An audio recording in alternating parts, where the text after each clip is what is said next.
우리는 나이 들어 혼자 사는 어르신들을 보면 많이 쓸쓸하실 텐데, 외로우실 텐데라며 연민과 동정 어린 말을 하기도 합니다. 하지만 역설적이게도 혼자 사는 사람의 행복 지수는 2인 이상 가구보다 훨씬 높다고 하는데요. 특히 60대 이상 여성의 경우 혼자 살 때 오히려 행복 지수가 수직 상승한다고 합니다. 연구에 따르면 노후의 행복 지수는 자녀의 유무와도 관계가 없다고 합니다. 자녀가 있다면 모두 출가외인이라고 생각해야 마음이 편하죠. 어버이날 꽃 한 송이로 만족하듯 마음의 약간의 욕망도 비워야 노년을 홀가분하게 살 수 있습니다. 과거에는 자녀와 함께 사는 것이 당연한 것이었지만 지금은 함께 살지 않는 것이 현명한 것이라고 사고관이 바뀌고 있습니다. 나이 먹을수록 자기 자신만을 위해 살아야 합니다. 진정한 나를 만들기 위해서는 고독과 함께하는 시간이 반드시 필요하죠. 근데 의외인 건 혼자인 게 얼마나 행복한지 아는 사람이 드물다는 사실입니다. 사람으로 외로움을 극복하려 하게 되면 결국 사람으로 인해 다시 외로워지게 됩니다. 스스로가 온전해야 남에게 내줄 자리 하나도 생기는 법입니다. 외로우면 결국 남에게 집착하게 되고 괴롭히게 됩니다. 하지만 혼자 산다는 생각은 왠지 외톨이가 된 것 같고 이기적이라는 걱정이 앞서기도 합니다. 왜일까요? 불안하고 고독을 견디지 못하기 때문입니다. 그런데 이런 문제에서 명쾌한 답을 얻어 나이 들수록 혼자 지내는 것이 편안하다고 말하는 중년 노년들이 있습니다. 이들은 어떻게 만족도는 높고 고민도는 낮은 혼자서도 행복하게 사는 삶을 얻을 수 있었던 것일까요? 외롭지 않게 행복한 노후를 지내고 싶다면 오늘 영상을 끝까지 시청해 주시길 바랍니다. 오늘의 영상으로 구독자 여러분 모두 마음이 다이아몬드처럼 단단해지시는 계기가 되길 소망합니다. 먼저 혼자서도 잘 지내는 사람들의 특징 첫 번째는 나에게 좋은 사람으로 살면 된다는 원칙으로 살아갑니다. 혼자 잘 지내는 사람은 모두를 만족시려고 애쓰지 않습니다. 적당한 관계라는 원칙으로 마음 편한 사람에게 집중하면 된다는 생각입니다. 그럼 이제 마음 편한 사람에게는 어떻게 대하는 것이 좋을까요? 한마디로 말하면 무조건 잘해주려고 하지 않습니다. 의무감으로 해주는 것과 진심으로 좋아해서 해주는 것은 다르기 때문입니다. 의무감으로 남에게 잘해주는 사람은 피곤합니다. 타인에게 자신의 감정을 들키지 않으려고 말 한마디, 행동 하나에도 주의를 기울이기 때문입니다. 타인은 잘 돌보면서 정작 자신은 돌보지 않는 사람의 마음은 과연 건강할까요? 남에게 무조건 잘해준다고 해서 그것을 모든 사람이 알아주는 것도 아니더군요. 이런 기대가 관계에서 갈등으로 이어지는 경우가 많습니다. 나는 힘이 붙이도록 잘해준다고 했는데 상대는 좋아해주기는커녕 모르거나 오히려 불만인 경우가 있습니다. 억울하고 상대가 밉습니다. 그런데 상대도 같은 마음이라면 어떨까요? 말이 통하지 않고 돌파구는 없는 것처럼 느껴집니다. 그래서 어른들은 사람 마음이 내 마음 같지 않다고 말했었나 싶습니다. 상대가 내 마음 같기를 바라지 않으면 상처도 받지 않습니다. 그냥 상대는 이런 생각이란 걸 인정하면 편해집니다. 이런 마음 상태로 이르기 위한 해법으로 가장 먼저 상대가 부담스러워하지 않는 선에서 해야 합니다. 대가를 바라는 마음이 없어야 합니다. 무리하지 않는다는 것은 내가 좋아서 했기 때문에 상대 반응이 시원치 않더라도 불만이 없습니다. 가장 중요한 것은 나입니다. 나에게 좋은 사람으로 살면 된다는 마음가짐이 받쳐주기에 혼자여도 문제없고 혼자여도 정말 편할 수 있는 것입니다. 두 번째는 도전을 두려워하지 않습니다. 고독을 즐기는 사람들은 나이에 상관없이 의미 있는 도전을 합니다. 자신이 이루고 싶은 꿈, 목표가 있으면 실행에 옮기는 추진력이 있습니다. 자신에게 집중하는 시간이 많기 때문에 자신이 진짜 무엇을 원하는지 잘 알 수 있습니다. 나이가 들수록 나만의 취미생활과 배움의 끈을 절대 놓으시면 안 됩니다. 평균 수명이 길어진 지금 단순히 오래 사는 것을 목적으로 삼기보다는 여생을 얼마나 아름답고 가치 있게 사느냐가 관건인 시대이죠. 우리 세대가 다들 그랬듯 저도 30대까지는 사회 구조에 맞춰 살기 바빴습니다. 외적으로나 내적으로 나를 돌아볼 진중한 시간을 갖지 못했습니다. 그러다 50대를 지나면서 어떤 인생의 막을 보내야 가치 있을까 싶더군요. 동시에 자녀 세대에게 존경받는 부모가 되려면 어떻게 노후를 보내야 할까라는 고민도 생겨났습니다. 요즘엔 여기저기서 혼자서도 재미나게 사는 어르신들의 이야기가 많이 보입니다. 그 중에서 여러분들께 도움이 될 만한 분들의 글을 한번 가져와 보았습니다. 댄스 스포츠를 배우고 있는 김순옥 씨는 이렇게 말합니다. 주변에 은퇴하신 분들을 봤는데 아직 할머니, 할아버지라고 하기엔 너무나 젊고 건강한 분들이 많은 거예요. 결국 외적인 부분도 중요하지만 정신적인 부분도 테라피가 필요하다고 느꼈죠. 오래전부터 댄스 스포츠를 취미로 하고 있었는데 그게 제격이다 싶었어요. 음악이 지니는 치유 효과와 더불어 춤을 통해 전신 운동이 가능하니 너무 좋잖아요. 제가 느꼈던 그 매력과 즐거움을 전파하고 싶은 마음에 주변 사람들에게 추천하고 있습니다. 김순옥 씨의 말처럼 무엇인가 배우고 즐기겠다는 생각으로 시작보세요. 굳이 학원이나 문화센터가 아니더라도 책을 보며 배워도 좋고 유튜브로 공부해도 좋습니다. 무슨 취미든 본인에게 맞는 것을 하면 됩니다. 굳이 같이 가자고 권유하여 친구들과 마음 상할 필요도 없습니다. 마음 맞으면 같이 하면 좋고 대화를 해도 좋습니다. 세 번째는 모든 사람들에게 인정받으려고 하지 않습니다. 혼자 잘 지내는 사람들은 인간관계에서 모든 사람들과 잘 지내려고 하지 않습니다. 그리고 모든 사람들에게 인정받으려고 하지 않습니다. 서로가 다르다는 것을 인정하고 서로가 맞지 않는다면 그것 또한 인정합니다. 내가 사람들로부터 인정받고 싶은 마음이 없으니 자연스럽게 타인의 기대에 맞춰서 살 필요가 없는 것이죠. 사람들은 사람들이 자신을 사랑해 주길 바라고 인정해 주길 바랍니다. 내 편이 되어 주길 바라는데 혼자 잘 지내는 사람들은 사랑과 인정을 타인에게 바라지 않지요. 내가 상대에게 바라는 기대와 바람이 없으니 실망할 일도 없습니다. 인간관계에서 오는 소외감, 외로움도 없지요. 외로움은 혼자 있어서 느끼는 것이 아니라 상대에게 이해받지 못해서 외롭다고 느낍니다. 그러니 가족이 있고 연인이 있다고 해서 외로움을 안 느끼는 것은 아닙니다. 혼자서 행복한 노후를 보내기 위해서는 남에게 인정받고자 하는 마음부터 버리셔야 합니다. 네 번째는 자신감이 있습니다. 고독을 즐기는 사람들은 혼자 있는 시간에 내적 성찰과 취미 등 외적 성취를 이루어냅니다.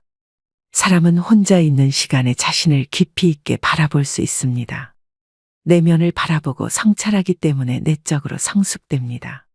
외적으로는 취미나 공부 등을 하면서 자기 개발을 합니다. 내적으로 단단해지고 외적으로 성취를 이루니 자연스럽게 자존감이 상승합니다.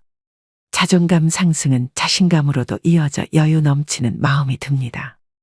혼자서도 잘 지내는 사람들은 안정감은 자기 안에 있는 것이라는 점을 잘 알고 있습니다. 여유 있는 마음은 상황을 객관적으로 바라볼 수 있게 해주고 올바른 선택을 할 수 있게 해줍니다. 일이 잘못되거나 실패할 확률도 그만큼 줄어들게 됩니다. 작은 일, 큰일 할 것 없이 성공을 하는 횟수가 늘어나게 되고 자신감, 자존감이 상승하는 선순환이 발생합니다. 이런 선순환은 삶을 긍정적으로 바라보게 해주니 삶 자체가 긍정적으로 흘러갑니다. 설사 실패를 하더라도 그 상황에서 할 수 있는 긍정적인 것을 발견하고 다시 일어섭니다. 이렇게 어려움을 극복해냈으니 다시 자신감 상승의 선순환이 발생되는 것입니다. 지난 세대엔 인생의 절정기가 45세였다면 앞으로는 75세가 될 것입니다. 흔히 100세 시대라고 하죠. 인생 이모작이 아니라 삼모작을 해야 하는 시대가 온 것입니다. 하지만 사람들은 현재의 생활에 급급한 나머지 갑자기 주어진 길고 긴 인생 후반전을 어떻게 준비해야 할지 아직 잘 모르고 살고 있습니다. 그냥 주어진 오늘 하루 또 열심히 살면 되는 것 아닌가 하는 생각이 나중에 주어질 인생 후반전을 맞아 여러분을 몹시 어리둥절하게 하고 더욱 힘들게 만들 수 있습니다. 노후가 비참해지지 않으려면 나 자신을 믿고 사소한 것이라도 스스로 할 수 있다는 자신감부터 가지는 것이 제일 중요한 첫 번째 자세입니다. 다섯 번째는 자신의 시간을 관리하는 능력이 뛰어납니다. 언제 일어나서 어떤 시간에 무엇을 할지가 명확합니다. 혼자 잘 지내는 사람은 나이 들수록 하루의 계획을 세우고 계획에 따라 실천합니다. 스스로의 시간을 즐기고 자유롭게 자신의 일정을 잘 관리하고 효율적으로 일을 처리합니다. 자신의 성장을 위해서 운동도 하고 마음도 관리하며 책도 읽습니다. 남는 여가 시간에는 다양한 활동을 즐기면서 새로운 인연을 만들어 나가기도 합니다. 취미 동호회나 다양한 모임에 참여하여 자신의 관심사를 공유하고 새로운 친구를 만들 수 있습니다. 혼자 잘 지낸다고 해서 사람을 기피하는 것이 아닙니다. 때와 장소에 따라서 사람들과 잘 어울립니다. 또한 이를 통해 자신의 자립심을 강화할 수 있으며 자신의 목표를 달성하기 위해 노력합니다. 내가 무엇을 했을 때 행복감을 느끼는지 잘 알고 있습니다.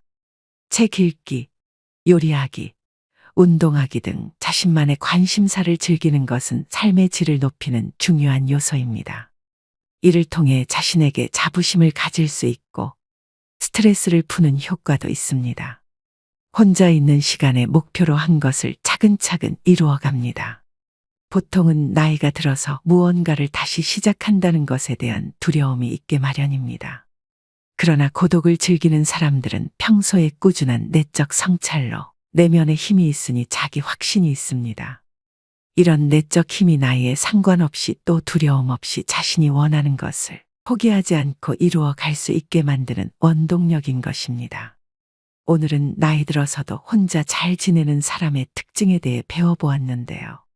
사람들은 살면서 가장 힘든 게 인간관계라고 말합니다. 어떤 분들은 허무하다고도 합니다. 20여 년간 그렇게 친구들 경조사를 챙기고 부르면 나갔건만 나 어려울 땐 코빼기도 보이지 않는 친구로 배신감을 느끼는 사람, 직장을 잃거나 사업이 망해서 외면하는 친구 때문에 차가운 현실을 실감한 사람도 있습니다. 하지만 끊고 싶어도 그동안 쌓인 정 때문에 추억 때문에 끊기도 쉽지 않습니다. 요즘엔 혼자 사는 것이 오히려 편하고 즐겁다고 말씀하시는 분들이 많습니다. 사람으로 인한 실망과 갈등이 적으니 스트레스도 적습니다. 인간관계에 집착하지 않자 더 만족스러운 인간관계가 되었습니다. 오히려 가장 불행한 사람은 혼자 사는 사람이 아니라 마음이 맞지 않는 사람과 같이 사는 사람이죠. 이제는 혼자 사는 노인에 대한 시선도 더 이상 외로움과 쓸쓸함, 인생무상이라는 편견에서 편해 보인다로 이동하고 있는 것 같습니다. 혼자서도 잘 지낸다는 것은 남에게 의지할 필요가 없을 정도로 스스로에 대한 멘탈이 아주 강하다는 증거입니다. 멘탈이 건강한 사람은 당연히 인간관계도 마찬가지로 건강하기 때문입니다. 반면 혼자서도 잘 지내지 못하는 사람들은 타인에게 지나치게 의존하면서 인간관계에 다양한 문제를 일으키는 경우가 많습니다. 사람과 인간관계가 힘들다고 말하지만 사실 외로움이 힘든 인간관계를 자초하는 경우가 적지 않습니다. 외로움을 피하려고 할수록 더 휘둘리고 약해지기 쉽습니다. 주체적이고 독립적인 한 인간으로서 삶의 균형을 이룰 수 있게 혼자만의 시간이 반드시 필요합니다. 말씀드린 5가지를 꼭 실천하셔서 나의 행복을 남에게 의존하지 않는 여러분이 되시길 바랍니다. 마지막으로 자식과 며느리와 같이 살면서 하루가 멀다 하고 온갖 구박을 당해내다 다시 고향으로 내려와 홀로 서기를 시작하신 70대 할머니의 사연을 들려드리겠습니다. 노후에 비참해지지 않기 위해서 오늘의 지혜가 여러분들에게 삶의 걸음이 되었으면 하는 바람입니다. 할머니는 남편과 슬하에 5남매를 두었습니다. 하지만 어부였던 남편은 배를 타고 나갔다가 사고를 당해 뇌사 상태가 되어 식물인간으로 돌아왔습니다. 할머니는 살림만 하시다가 갑자기 가장이 되어 남편 병원비에 어린 5남매를 돌봐야 하는 상황이 되었습니다. 그래서 새벽부터 일어나셔서 수산시장 가서 생선 다듬고 시간 나면 다른 식당 가서 설거지 하시면서 그렇게 죽어라 일에 돈을 벌었습니다. 그런데 장남이 운동을 잘해서 학교 선생님은 그쪽으로 나가기를 바랬는데 집안 형편을 아는 착한 아들은 자기 꿈을 접었습니다. 자식을 못 밀어주는 가슴 아픈 엄마 마음을 알았는지 아들은 이렇게 말해 주었습니다. 엄마 나는 괜찮아. 이런 상황에서 내가 계속 운동을 하겠다고 하는 것도 말도 안 되지. 나는 그냥 빨리 학교 졸업해서 우리 동생들 키우는 게 목표야. 아빠 병원비도 내가 벌어서 낼게. 내가 빨리 어른이 되었으면 좋겠어. 그래야 엄마를 도울 수 있잖아. 할머니는 너무 가슴 아프면서도 한편으론 이런 장남이 너무 든든했습니다.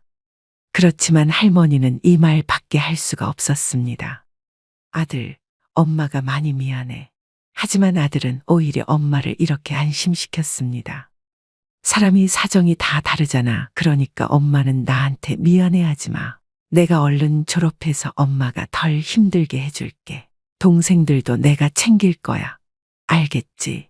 그리고 아들은 실제로 고등학교를 졸업하고 바로 인근에 있는 공장에 취업했습니다. 그리고 번 돈을 어머니에게 다 주었습니다. 그래서 할머니도 약간은 숨을 쉴 수 있었습니다. 할머니는 약속을 지켜주는 아들이 너무 고마웠습니다. 내가 돈을 벌기 시작하면서 우리 집 형편이 많이 나아졌어. 엄마도 이제 잠자는 시간이 늘었습니다. 내가 없었다면 엄마는 동생들을 데리고 길거리에서 살았어야 해. 그래 엄마가 이제 부담이 덜 된다니까 너무 기뻐. 나도 내가 돈을 벌 수 있어서 정말 다행인 것 같아. 할머니는 동생들을 위해 희생하며 돈을 버는 장남을 보며 마음이 아프면서도 참 대견했고 고마웠습니다. 그렇게 힘든 상황에서도 서로에게 기대며 잘 살고 있었는데 어느 날 한 가지 좋은 소식이 들려왔습니다. 엄마, 나 만나는 여자가 생겼어. 아마 조만간에 이 사람이랑 결혼할 것 같아. 우리 동네 근처 도시에 사는 여자인데 내가 일하면서 오며 가며 만나게 됐어. 어리지만 예쁘고 착해서 이런 사람이라면 결혼해도 되겠다 싶더라. 할머니는 든든한 기둥이 되어줬던 고맙고도 미안했던 장남이 이제 결혼을 한다고 하니 죽어도 여한이 없으셨습니다. 곧 장남은 며느리가 될 여자를 집으로 데려왔습니다. 할머니는 젊어 시집살이를 심하게 당하셔서 며느리가 행여나 불편할까 첫 만남부터 며느리를 많이 챙기셨습니다. 그런데 다행히 첫 인사를 하러 온 며느리는 할머니의 음식도 잘 먹고 말도 어찌나 곱게 하는지 아들이 말한 대로 착하고 예쁜 아가씨였습니다. 그런데 이상하게도 며느리는 결혼하고는 태도가 완전히 바뀌었습니다. 예를 들어 남편이 누워있는 평상을 지킬 때 아들이 같이 있으면 살갑게 굴고 일도 잘 돕는데 아들이 자리를 비우면 소파에 누워서 핸드폰 하기 바빴습니다. 하지만 할머니는 며느리에게 아무 말도 하지 않았습니다. 무엇보다 자신을 그렇게 괴롭혔던 시어머니와 똑같은 사람이 되는 게 죽기보다 싫으셨나 봅니다. 뇌사 상태로 오랫동안 병원에 있었던 남편은 기어이 세상을 뜨고 말았습니다. 젊은 시절에 만나 고단한 세상 함께 헤쳐나가면서 힘들지만 단란하게 아이를 낳고 키우던 그 추억을 그리며 얼굴이라도 보고 손이라도 잡을 수 있었건만 그런 할머니의 마음도 몰라주고 남편은 기어이 세상을 뜨고야 말았습니다. 그렇게 할머니는 남편 장례식을 치루었습니다. 그리고 남은 자식들도 이제 다 커서 출가하고 결혼을 했습니다. 그래서 이제는 조용히 혼자 살게 된 할머니였습니다. 그러자 장남은 혼자 사는 엄마가 걱정이 되어 같이 살자는 제안을 해왔습니다. 하지만 할머니는 단번에 거절하셨습니다. 아휴 됐어. 나는 너희 할머니한테 시집살이를 너무 많이 당해서 며느리들 괴롭히는 거는 딱 질색이야. 내가 너희 집에 가면 며느리가 얼마나 괴롭겠어. 그러자 이번엔 며느리가 아들을 통해서 할머니의 집하고 자기들 가진 돈을 합쳐서 같이 살자는 제안을 해왔습니다. 하지만 할머니는 며느리 눈치가 보여 가기가 싫었습니다. 고부 갈등이 얼마나 고통스러운지 알았기 때문이었습니다. 그런데도 며느리는 장남과 찾아와서 할머니에게 같이 살자고 계속해서 설득했습니다. 저는 진짜 어머님하고 같이 사는 거 좋아요. 그러니까 이 집하고 우리가 지금 사는 집도 팔아서 더 넓은 곳으로 이사 가서 같이 살아요. 어머니만 괜찮으시면 저는 언제든지 환영이에요.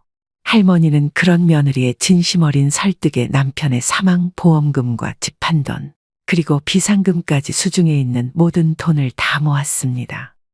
그렇게 할머니는 남는 돈이라곤 한 푼도 없는 상태로 아들 명의로 된 새 집으로 들어가게 되었습니다. 그렇게 할머니는 장남네 집에서 함께 살게 되셨는데 현실은 할머니의 생각과는 너무 달랐습니다. 며느리가 완전히 딴 사람이 되어 있었기 때문입니다. 결혼 전에 보았던 살가운 사람은 어디 가고 마치 다른 사람처럼 돌변해 할머니를 하대하기 시작했습니다. 어머니, 화장실 청소 이거 제대로 하신 거예요. 물때가 다 안 지워졌어요. 그러면서 자기는 친구랑 약속이 있다며 손주를 맡기고는 나가버리기 일쑤였습니다. 그렇게 며느리는 시어머니를 청소부터 음식까지 온갖 것을 시켰습니다. 마치 파출부나 가정부가 따로 없었습니다. 할머니도 처음에는 외로운 노인네랑 같이 살아주는 것이 고마워서 청소며 빨래며 나서서 했었지만 며느리의 행동은 날이 갈수록 심해졌습니다. 하지만 할머니는 아무 말도 하지 않았습니다. 아니, 할 수 없었습니다. 남편의 사망 보험금과 할머니의 재산으로 아들의 부부는 서울에 있는 대단지 고급 아파트로 이사 왔지만 할머니는 막상 그 혜택을 누리지 못했습니다. 그래도 아무 말 하지 않으셨습니다. 할머니가 살면서 가장 힘들 때 힘이 돼주니가 장남이었기 때문입니다. 할머니는 가족을 위해 희생해준 장남에게 평생 미안한 마음뿐이라 차마 며느리에게 싫은 소리를 할 수 없었습니다. 하지만 며느리는 손자를 키우며 힘든 일은 다 할머니를 시켰습니다. 손주를 유치원에 보내는 것도 데리고 오는 것도 할머니 몫이었습니다. 할머니는 이제 나이가 들어서 몸이 마음대로 움직이지도 않았습니다. 언니, 우리 엄마가 식모예요. 우리 엄마가 언니한테 어떻게 했는데 언니가 우리 엄마한테 이러면 안 되죠. 어느 날은 보다 못했던 할머니의 딸이 며느리에게 이렇게 따졌습니다. 하지만 며느리는 그때부터 심사가 뒤틀렸는지 이제 노골적으로 불만을 표출하기 시작했습니다. 늙었으면 조용히 산속에나 있지 요양원은 괜히 있나. 그런 데서 요양하면서 살면 될 거 아니야 라면서 할머니 보고 들으라는 듯이 크게 혼잣말을 하거나 심지어는 할머니가 집에 있는 것까지 눈치 주기 시작했습니다. 아들은 일이 많아서 회사에서 밤늦게까지 일했기 때문에 할머니는 집에 있는 것 자체가 지옥과 다름없었습니다. 하지만 끝까지 할머니가 대꾸를 하지 않자 며느리는 약이 바짝 올랐는지 아예 할머니 옆에 와서 이렇게 얘기했습니다. 늙으면 그냥 죽는 게 자식들 위하는 건데 어머님은 그것도 모르세요. 하긴 모르니까 이렇게 자식 집에서 얹혀 살지. 이런 며느리의 표독한 모습에 할머니는 이제 경기까지 났습니다. 자다가도 환청이 들리고 꿈에서도 며느리가 나타났습니다. 그러던 어느 날은 손주를 보던 할머니가 다리를 헛디뎌 넘어지고 말았고 왼쪽 발목과 무릎 그리고 골반뼈가 아파서 한동안 누워 있어야 했습니다.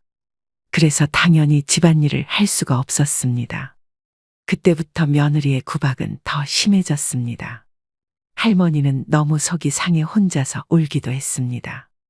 그러다가 이러다 죽겠구나 싶었던 할머니는 며느리의 실체를 자식들에게 알려야겠다고 마음을 굳게 먹었습니다. 그리고 그날부터 장남이 사준 핸드폰으로 며느리가 하는 막말들을 녹음하기 시작했습니다. 그렇게 아무 대꾸 없이 녹음을 하던 할머니는 한 달 뒤 아들에게 말해서 자식들을 다 불러 모았습니다. 그래서 장남의 아파트에 자식들이 다 모였습니다. 할머니는 목소리를 가다듬고 말했습니다. 내가 해준 게 없어서 그동안 참고 살았는데 이제는 도저히 안 되겠다. 저 못된 것이 평소에 나한테 어떻게 했는지 똑똑히 들어. 그리고 할머니는 핸드폰에 녹음된 며느리의 막말을 틀었습니다. 노인네가 너무 오래 사는 것도 가족들한테 민폐인 거 알아요. 적당히 살다가 죽는 게 자식들을 위한 길이라는 거 꼭 명심하세요. 나 같으면 그냥 스스로 요양병원으로 걸어서 들어가고 말지. 이렇게 며느리한테 병수발 들게 하는 거 미안하지도 않아요. 그렇게 그 길지도 않은 할머니가 누워있던 기간에 쏟아졌던 며느리의 잔혹한 폭언이 폭탄처럼 거실에 울려 퍼졌고 핸드폰에 녹음된 며느리의 음성이 다 끝나고도 거실에는 한동안 정적이 흘렀습니다. 자식들은 큰 충격에 빠졌습니다. 특히 효심이 깊었던 장남은 아내가 평소에 워낙 다른 사람처럼 행동했기 때문에 당혹을 넘어 큰 충격에 빠졌고 아무 말도 할 수 없었습니다. 내가 이럴 줄 알았어, 오빠. 당장 저 여자랑 이혼해. 이 집 다시 팔아서 엄마한테 받은 돈도 다 돌려주고. 여자는 여자들이 안다고 진작부터 어렴풋이 눈치를 채고 있었던 딸들이 일제히 난리를 쳤습니다. 엄마 돈 안 돌려주면 자기들이 가만 안 있을 거라고 으름장을 놓았습니다. 며느리는 눈치를 챘는지 이미 친정으로 도망가고 없었습니다. 그래서 딸들이 친정을 찾아가 뒤집어 엎겠다는 걸 할머니가 겨우 말렸습니다. 그도 그럴 것이 평소 딸들이 엄마를 모시고 살아주는 게 고마워서 며느리에게 조금씩 쥐어준 돈만 해도 1,000만 원이 넘었습니다. 그리고 행여 엄마한테 피해가 갈까 며느리 눈치를 많이 보았습니다. 그러니 얼마나 배신감을 느꼈을까요? 장남은 두 얼굴에 와이프와 대판 싸웠고 끝내 이혼 수순을 밟았습니다. 장남이 너무 충격을 받아 이혼 의지가 완고했습니다. 그 후 할머니는 바로 고향으로 돌아왔고 혼자 사는 게 오히려 마음 편해졌다 하십니다. 물론 고향에 내려오니 남편 생각도 나고 공허한 기분이 안 드는 것은 아니지만 그래도 며느리와 함께했던 그 지옥 같은 날들을 생각하면 이렇게 남 눈치 안 보고 마음 편안하게 살 수 있음에 감사함을 느낀다 하십니다. 오늘의 영상 어떠셨나요? 오늘도 노후의 지혜와 함께 해주셔서 감사드립니다. 황금빛으로 무르익어가는 여러분의 지혜로운 인생을 언제나 응원합니다. 이제 완연한 가을입니다. 계절 중 가을을 제일 좋아하시는 분들도 많으실 텐데요. 계절의 중년이라고 하는 가을은 깊고 멋스럽습니다. 하지만 중년의 피부처럼 건조하지요. 30대 중반부터 시작된다는 노화. 가을의 낭만처럼 중년의 숙성된 마음은 좋아하지만 신체적으로 일어나는 변화는 아쉽습니다. 여름 내 싱싱했던 잎사귀가 바싹하게 말라 색이 바래는 것처럼 인생의 중반에 들어서면 촉촉하던 피부는 메마르고 거칠어집니다. 거기다 눈도 뻑뻑해지고 식음료 포장지에 표기된 영양성분이나 가전제품 설명서의 작은 글씨가 읽기 힘들어집니다. 우리가 나이 들면서 느끼는 원인 모를 몸 안팎의 불쾌 증상과 노화 현상은 세포가 건조하기 때문이라고 하는데요. 고혈압과 노안, 피부 트러블, 우울증과 치매 같은 노화 증상과 질병들의 진짜 원인이 무엇이고 세포의 수분 흡수력을 되찾아 노화를 늦추고 질병을 치유할 수 있는 방법들을 알려드리겠습니다. 오늘 소개해드릴 건강서적은 노화는 세포 건조가 원인이다. 지은이 이시아라유미, 옴기니는 유네림, 발행은 전나무숲입니다. 오늘의 영상은 중년 노년들이 꼭 보셔야 되는 내용입니다. 영상을 끝까지 시청하셔서 마른 가지에 물이 오르면 다시 잎이 돋고 꽃이 피듯 중년이 넘어도 젊고 건강한 몸을 유지할 수 있는 황혼의 청춘을 오래도록 만끽하시길 바랍니다. 지금부터 말씀드릴 내용은 일상에서 조금만 신경 쓰시면 지킬 수 있는 소소한 원칙들입니다. 꼭 실천하셔서 건강한 노후를 보내시길 바랍니다. 그럼 지금부터 잠시 책 속으로 들어가 보겠습니다. 고대 그리스의 철학자 아리스토텔레스도 말했듯이 노화란 우리 몸이 차츰 건조해지는 현상이다. 지금 가지에서 딴 싱싱한 사과도 시간이 지날수록 껍질부터 말라 쭈글쭈글해지다가 결국 속까지 상한다. 인간이라고 다를 바가 없다. 촉촉하고 윤기나던 피부는 나이가 들수록 메마르고 거칠어진다. 눈도 뻑뻑해지고 손끝에 물기도 말라 책장을 넘길 때면 손끝에 침을 묻히게 된다. 또 음식을 삼키다 목에 걸려 사례가 걸릴 때도 많다. 이게 다 몸속 세포가 건조해졌다는 증거다. 그뿐만이 아니다. 비만 오면 허리나 무릎이 아파온다. 또 유독 배와 턱에 군살이 붙는다. 기억력도 떨어져서 말하려는 단어가 입안에서만 맴돌 뿐 도무지 떠오르지 않을 때가 많다. 이런 현상들도 내장과 관절뼈 심지어 뇌에 이르기까지의 세포가 건조해서 나타나는 것이다. 실제로 유아기 몸무게의 70%나 차지하던 수분은 나이가 들수록 점점 감소하여 성년기에는 60%, 노년기에는 55%에 지나지 않는다고 한다. 이것만 보더라도 몸이 더 건조해지지 않도록 하는 것이 노화를 늦추는 가장 효과적인 방법이라는 것을 알 수 있다. 이런 노화나 건조 현상은 20대를 넘으면 누구나 겪는다. 흔히 생각하듯 중년기나 노년기에만 해당하는 문제가 아닌 것이다. 생활 환경도 현대인의 몸을 건조하게 만드는데 한몫한다. 지나친 냉난방 탓에 1년 내내 건조하게 지내다 보니 가습기 없이는 겨울나기가 힘들 정도로 목욕 방식도 달라져서 욕조에 물을 받아 느긋하게 몸을 담그기보다는 후다닥 샤워로 끝낼 때가 많다. 그러다 보니 몸을 충분히 덮이지 못해 냉증이 쉽게 생긴다. 몸이 차면 세포의 건조 상태가 더 악화된다. 이 같은 문제는 식생활에서 더 찾을 수 있다. 아침 식사로 많이 먹는 빵과 우유, 평소에 즐겨 먹는 열대 과일, 습관처럼 마시는 녹차는 모두 우리 몸을 차게 만든다. 이렇듯 자신도 모르게 몸을 차게 만들어서 세포의 건조를 부추기며 사는 모습을 보면 안타까울 뿐이다. 이런 생활 습관을 고쳐 몸이 건조해지는 것을 막으면 내장 기능이 활발해지고 피부도 촉촉해지며 노화도 느리게 진행된다. 주변을 보더라도 나이보다 젊어 보이는 사람들은 한결같이 활발하게 몸을 움직이기 때문에 몸에 늘 온기가 돌고 피부에도 윤기가 있다. 내장이나 뼈 혈관의 세포가 건조해진 겉모습에만 영향을 미치는 것이 아니라 다양한 질병에 걸리기도 한다. 생활습관병이라고 하는 고혈압, 당뇨병, 고지혈증 등은 혈관의 내피세포나 췌장의 베타세포 같은 우리 몸의 세포가 비정상적으로 건조해진 결과 기능이 떨어져서 나타나는 질환들이다. 또한 치매라 불리는 인지증은 뇌세포가 건조에 쪼그라들면서 나타나는 질병이다. 특히 여성은 몸속 건조증을 치료하면 자궁과 난소의 기능이 활발해져 부종이나 심한 체중 증가, 부인과 질환, 갱년기 장애 등을 빨리 극복할 수 있다. 세포 보습으로 몸의 건조를 막는 것은 어렵거나 특별하지 않다.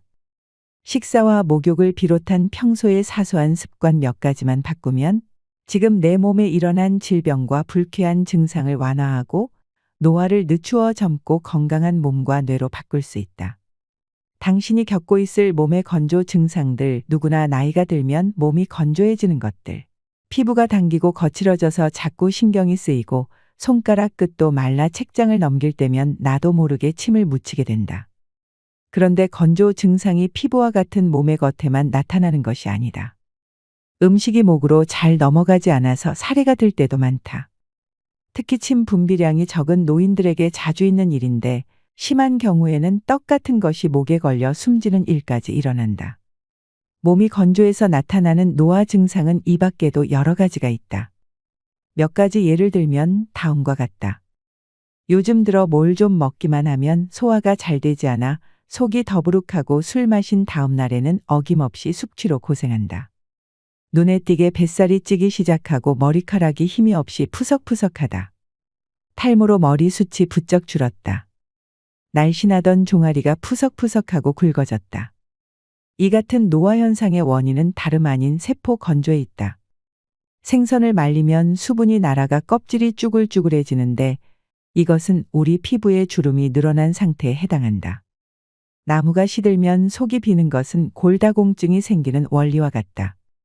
줄기를 자른 꽃은 시간이 지나면 생기를 잃고 바싹 말라 더는 물기를 빨아들이지 못하는데 이것은 지나치게 세포가 메말라 우리 몸이 수분을 흡수할 수 없게 되는 것과 마찬가지다. 우리 몸속에서 일어나는 이 같은 건조 현상을 그대로 두었다가는 언제 내 몸이 건어물이나 드라이 플라워처럼 될지 모르는 일이다. 혹 여러분도 다음과 같은 몸의 건조 증상에 시달리고 있지는 않는지 체크해 보길 바란다. 평소에 목이 자주 마른다. 비만 오면 몸 여기저기서 불쾌한 증상이 나타난다. 이유 없이 땀을 많이 흘린다. 유독 하체가 뚱뚱하다 등의 증상은 세포가 건조해 노화가 진행됐다는 증거다. 뇌 노화 역시 뇌세포의 건조는 위축이 원인이다. 뇌가 노화되지 않게 하기 위해 뇌세포의 건조를 막는 운동을 하는 것이 좋다. 특히 하체의 근육을 자주 사용하면 뇌로 가는 수분의 공급이 활발해지므로 인지증을 막는 데 도움이 된다. 허리나 무릎의 통증, 다리의 부종, 정력 감퇴 같은 하체와 관련된 이상이 나타날 때는 특히 조심해야 한다. 신기능의 저하는 세포의 건조와 노화로 이어진다. 메마른 세포의 수분을 제대로 흡수하게 하려면 수분과 염분이 균형을 이룬 물을 마셔야 한다. 가정에서 쉽게 만들 수 있는 매실, 간장 같은 항노화 효과가 있는 음료를 이용하면 좋다. 과도한 물 섭취는 수독을 일으킨다. 수분 섭취에 대한 그릇된 상식 때문에 다음과 같은 습관을 가진 사람이 많다. 몸을 촉촉하고 생기 있게 하려고 매일 생수를 2리터 정도 마신다. 상쾌하게 잠을 깨기 위해 아침에 일어나자마자 찬물을 한 잔 마신다. 물이나 녹차를 병에 담아 가지고 다니면서 마신다. 이런 방법으로 수분을 섭취하면 오히려 노화를 재촉하게 된다. 몸의 건조가 노화에 적인 것은 분명하지만 그저 물만 마셔댄다고 해서 물이 세포까지 도달하는 것은 아니다. 바로 이 점을 오해하는 사람이 많다. 우리 몸을 젊고 생기 있게 하는 수분은 세포 속 수분이라는 얘기를 앞에서도 했다. 반면 수독을 일으키는 수분은 세포와 세포 사이나 위장 등 있을 필요가 없는 곳에 있는 수분, 즉 세포액이다. 물기를 머금은 듯 촉촉한 몸을 만들려고 아무리 물을 많이 마셔도 물이 직접 세포 속으로 들어가는 것은 아니다. 오히려 세포 외액만 늘어나 수독증이 생길 수 있다. 그렇게 되면 세포가 메마르고 하체 비만이 되며 노화 증상이 심해진다. 나이가 들어 몸속에 절대적인 수분량이 줄었더라도 세포의 수분이 충분하면 젊고 아름다운 몸을 유지할 수 있다. 염분 섭취를 제한하면 노화가 빨라진다. 염분 섭취에 신경을 쓰는 사람이 많긴 많은 모양이다. 요즘 마트의 식품 진열대를 보면 저염 된장이나 저염 간장, 무염 버터 등을 쉽게 찾을 수 있다. 그뿐만이 아니다. 라면이나 찌개를 먹을 때는 짠 국물은 남기고 젓갈이나 장아찌 반찬은 멀찌감치 밀쳐놓는다. 자반고등어도 저염이란 표시가 없으면 사지 않는다. 저염식에 길들기 위한 노력이 정말 눈물겨울 정도다. 하지만 안타깝게도 피를 맑게 하려고 수분을 많이 섭취하거나 고혈압을 염려해 무조건 싱겁게 먹는다고 해서 반드시 큰 효과를 볼 수 있는 것은 아니다. 예전보다 염분 섭취량이 상당히 줄었어도 고혈압 환자 수는 점점 더 늘고 있는 현실이 이를 말해준다. 또 뇌졸중 환자는 감소 추세에 있지만 뇌혈관에 혈전이 생겨 일어나는 뇌경색 환자는 늘어나고 있다. 게다가 암이나 심근경색, 당뇨병, 류마티즘 등의 질병은 염분을 제한하기 전보다도 오히려 큰 폭으로 증가하고 있다. 이런 현상을 보면 과연 염분을 모든 질병의 주범으로 몰아가도 괜찮은가 하는 의문이 든다. 염분은 원래 몸속에서 수분과 함께 기능한다. 우리 몸에서 나오는 눈물이며 땀, 콧물, 혈액이 모두 짜다는 사실로도 이를 알 수 있다. 미네랄이 몸에서 일정한 균형을 유지하고 염분은 수분과 함께 증가하거나 감소하기 때문에 몸속에서 염분만 줄이는 것은 불가능하다. 동양의학에서는 몸속에 남아있는 과도한 수분이 고혈압의 원인이라고 설명한다. 수분이 많아 묽어진 다량의 혈액을 온몸으로 보내려면 심장은 강한 압력으로 박동을 해야 한다. 그러니 혈관 내 압력이 높아질 수밖에 없는 것이다. 몸속의 염분이 몸 밖으로 나갔기 때문이 아니라 염분과 함께 기능하는 수분이 몸 밖으로 나갔기 때문에 혈압이 떨어지는 것이다. 이처럼 과도한 염분 제한은 노화를 향한 전력 질주나 다름없다. 피부 보습제는 세포 건조를 해소하지 못한다. 겨울이 되고 피부가 건조해지면 얼굴이 당기고 피부에 흰가루 같은 각질이 일어난다. 발 뒤꿈치도 갈라지고 거칠어져서 걸핏하면 스타킹 홀이 나간다. 심할 때는 밤마다 몸 여기저기가 가려워서 잠을 설치기도 한다. 이렇다 보니 많은 사람들이 목욕을 마치면 얼른 보습크림부터 챙겨 바르고 틈만 나면 얼굴에 생수나 화장수를 뿌린다. 피부 건조가 심해 주름이나 잡티가 생길까봐 음식으로 섭취할 수 있는 콜라겐을 약 먹듯이 복용하는 사람도 있다. 덩달아 화장품 회사들도 보습 기능을 앞세운 다양한 종류의 화장품을 앞다투어 내놓고 있다. 이처럼 현대인들은 피부가 건조해지는 것을 막으려고 많은 노력을 기울인다. 그런데 피부 보습에는 온갖 정성을 들이면서 혹시라도 화장이 지워질까봐 땀 흘리는 것을 꺼려하거나 땀 냄새가 신경 쓰여 땀 분비를 억제하는 약재를 사용하기도 한다. 이런 모순 때문에 피부노화 피부세포의 수분 보유력을 높여라. 노인이라도 건강한 사람은 남녀를 불문하고 피부가 매끄럽고 윤기 있다. 반대로 20대 여성 가운데도 피부가 거칠고 메마른 이들이 많다. 그래서인지 보습에 좋다는 로션이며 크림 등을 2중, 3중 겹쳐 바르고 보기에도 부담스러운 두터운 화장으로 맨 얼굴을 감추는 사람들이 있다. 촉촉한 피부를 위해 나름 애를 썼는데도 그마저 효과가 없다면 어떻게 해야 할까? 느긋하게 욕조물에 몸을 담그거나 사우나에서 기분 좋게 땀을 흘리고 났을 때 모습을 한번 떠올려 보자. 분명히 몸 밖으로 수분이 많이 빠져나갔는데도 웬일인지 피부는 촉촉하고 매끈하다 푸석푸석하던 얼굴은 붓기가 빠져 탄력이 생기고 턱선도 날렵해진다. 이처럼 목욕 등으로 몸이 따뜻해지면 우리 몸에서 수분 조절을 주관하는 신장도 따뜻해진다. 그 결과 신장의 기능이 활성화되어 몸속에 불필요한 수분이 신속하게 배출된다. 이와 같은 피부 본연의 힘이 발휘되도록 한다면 인위적인 보습에 의존하지 않더라도 젊은 피부를 유지할 수 있다. 체온이 올라가면 세포 노화를 막는다. 그 방법에는 워킹으로도 부담 없이 체온을 올릴 수 있다. 걷는 것은 몸에 큰 부담을 주지 않으면서 누구나 쉽게 할 수 있는 운동이다. 주로 하체의 근육을 사용하기 때문에 체온이 오르고 신장으로 가는 혈류가 좋아져서 소변량이 많아진다. 다시 말해 걷기만 해도 몸속에 불필요한 수분을 배출해서 노화를 늦출 수가 있다. 하루 1만 보 이상 걸으면 동맥경화를 예방할 수 있다는 연구 결과도 있다. 스쿼트는 워킹과 마찬가지로 주로 하체의 근육을 사용하여 실내에서도 할 수 있는 간단한 운동이다. 제자리에 있어서 무릎을 굽히고 앉았다 일어서는 그런 동작을 반복하면 근육이 단련되고 혈액순환이 잘 되어 체온이 오른다.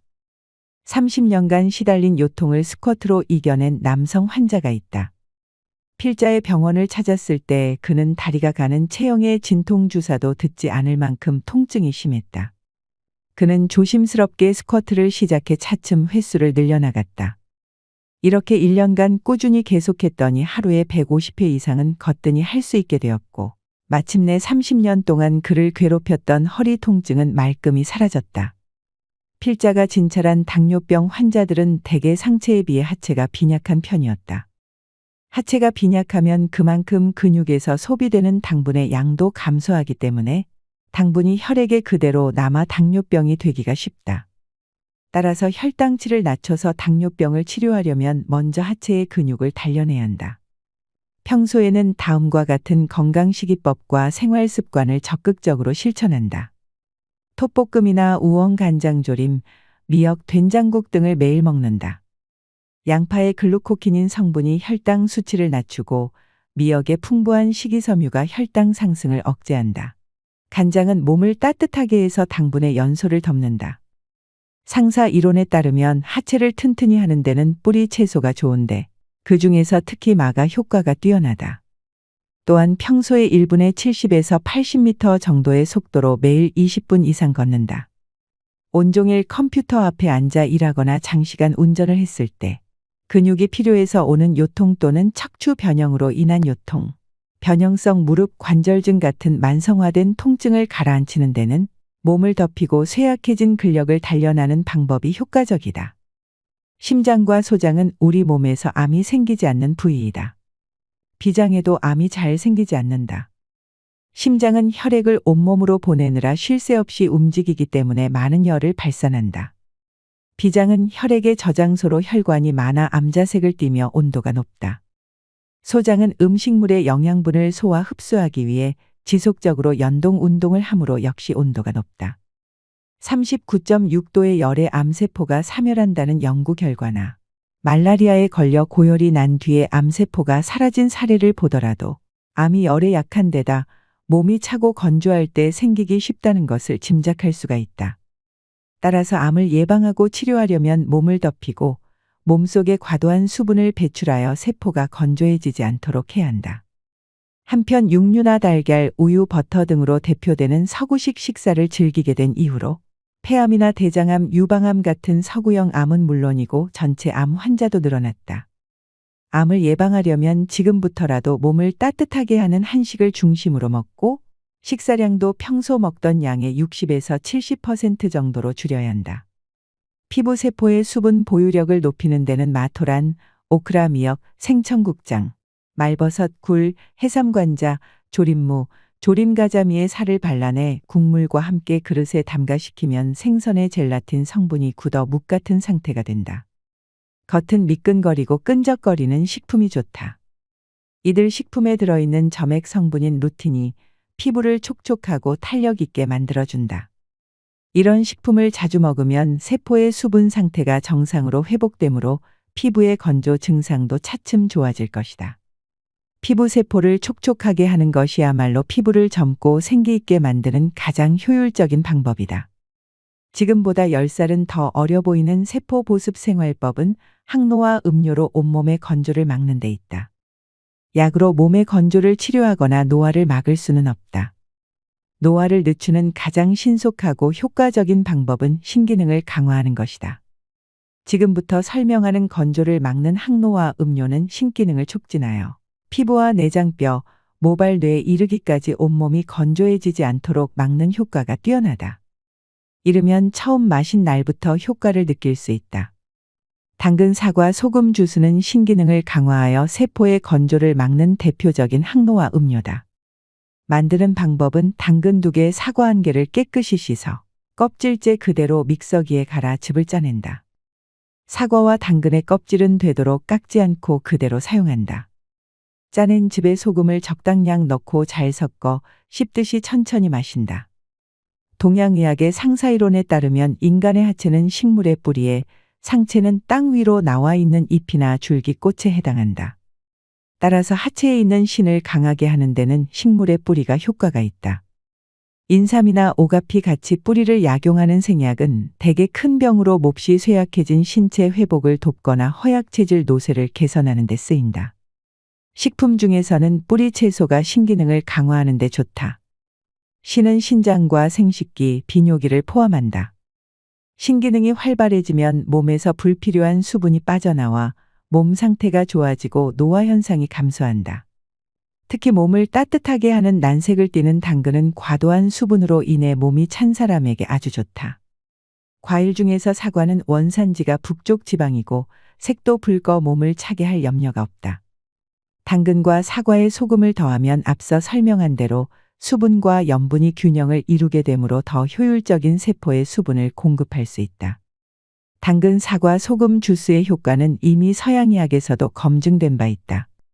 30여 년 전에 필자는 난치병 치료로 유명한 스위스 취리의 베너 병원에서 자연요법을 공부한 적이 있다.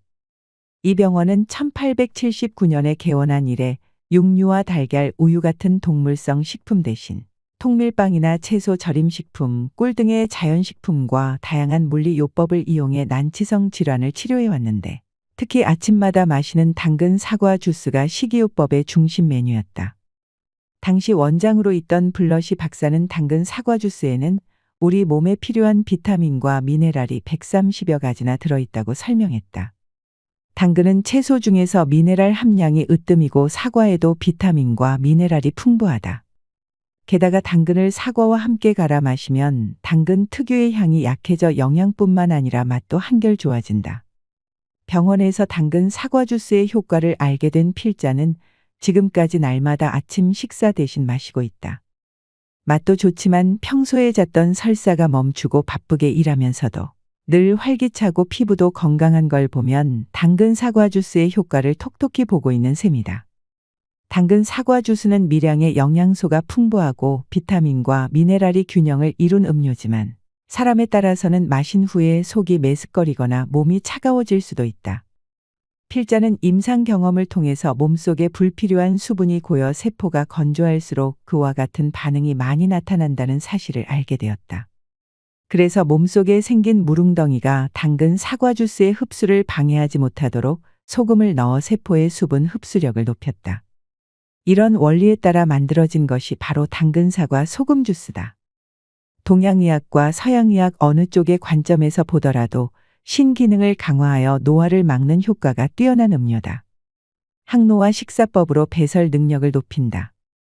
몸이 건조해지지 않게 해서 노화를 늦추려면 신으로 가는 혈류를 좋게 해서 배설 능력을 높여야 한다. 그러려면 당근사과, 소금 주스나 생강 홍차 같은 음료 외에도 항노화 작용을 하는 식품을 평소에 꾸준히 먹어야 한다. 동양의학에서 자주 쓰는 120가지 처방의 70에서 80%는 생강이 들어간다. 생강은 혈액순환과 이뇨작용을 촉진하며 몸을 따뜻하게 하고 배란 작용을 한다. 생강의 주된 효능은 다음과 같다. 몸을 덮여서 땀을 내고 혈액과 체액의 흐름을 좋게 한다. 소변이 잘 나오게 해서 몸속에 과도한 수분을 배출한다. 오늘의 영상 어떠셨나요? 55세의 김정임님은 이렇게 말합니다. 키 155cm에 63kg이었을 만큼 살이 쪘었고 계단도 오르내리지 못할 만큼 오른쪽 무릎이 많이 아팠어요. 그런데 세포 보습을 실천한 지 일주일 만에 몸이 가벼워지기 시작하더니 2달 만에 5kg이 줄고 반년이 더 지나자 처음보다 무려 10kg이나 줄었어요. 그리고 무릎 통증도 많이 나아졌죠. 이젠 날아다닐 것 같아요.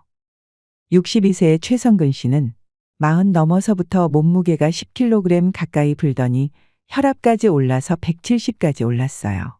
혈압약을 먹으면 일시적으로는 안정되지만 어쩌다 한 번이라도 걸으면 다시 혈압이 올랐죠. 그런데 어느 날 우연히 알게 된 세포 보습을 실천하면서 혈압이 안정되고 살이 빠지고 두뇌 회전도 빨라졌어요. 이젠 일 열심히 하면서 아주 가뿐하게 살고 있습니다. 나이가 중년을 넘기면 젊은이들의 모습과 내 모습을 비교하며 나의 나이듦을 한탄하는 것은 매우 무의미하고 쓸데없는 행동입니다. 나는 내 나이대에서 가장 아름답고 건강하게 그 모습을 유지하면 됩니다. 노화는 누구에게나 공평하게 다가오는 것이고 그 속에서 차이를 두고 싶다면 이왕 늙어가는 거 아름답게 늙어가기 위한 노력을 하면 됩니다. 모든 것은 내 마음먹기에 달린 것이지요. 일상의 사소한 노력이 건강에 큰 영향을 미칠 수 있습니다. 앞에서 설명한 건강식이법을 꾸준히 실천하면 몸속에 불필요한 수분이 배출되어 건조했던 몸이 촉촉해지고 노화의 속도도 늦춰질 것입니다. 작은 실천들이 모여 건강이라는 큰 보상으로 돌아온다는 것을 새삼 깨닫게 되면서 이제라도 세포 보습을 시작하자는 다짐을 하게 됩니다. 더 유익한 많은 내용을 알고 싶으시다면 책 전문을 읽어보시는 걸 추천드립니다. 오늘의 영상이 구독자 여러분들에게 많은 도움이 되셨길 바랍니다. 오늘도 노후의 지혜와 함께 해주셔서 감사드립니다. 황금빛으로 무르익어가는 여러분의 지혜로운 인생을 언제나 응원합니다.